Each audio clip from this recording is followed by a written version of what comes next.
In Chapter 4 of Punch Above Your Weight, we look at the very important subject of creative problem solving and decision making. And this is a vitally important subject because you will always find things get in the way of what you're trying to achieve.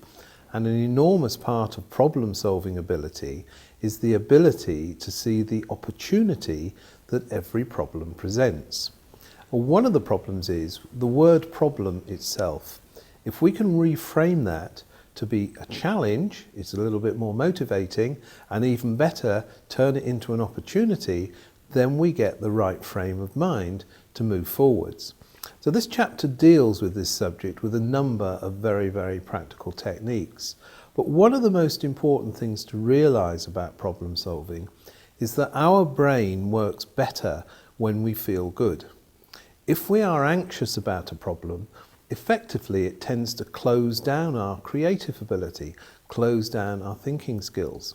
So by focusing on turning problems through challenge into opportunities, we tend to feel better about the situation, and then our brain will work better. The conductivity in the neurons is improved, we get better ideas, we get motivated. So we have to handle anxiety.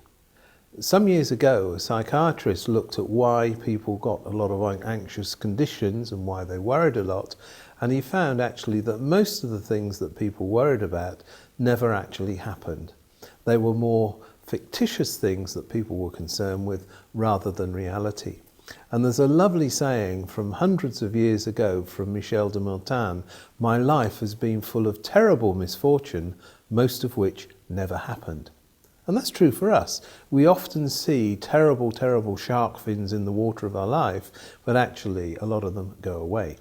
The key thing though is to work out which problems you can do something about.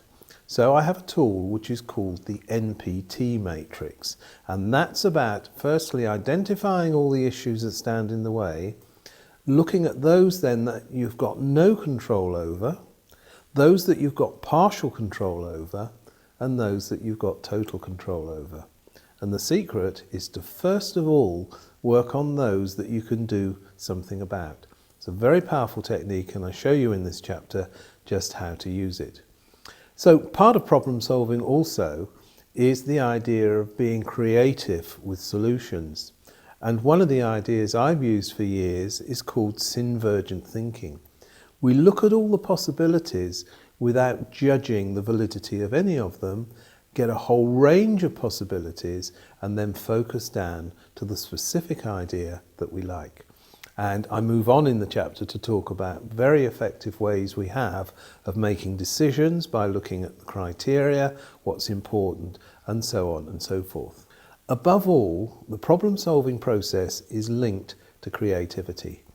Most of us do not realize how creative we are. In fact, a big study in the US many years ago found that those people who thought they were creative are much more creative than those people who don't think they're creative. So the first thing we have to do is to move your self-concept so you realize how creative you are.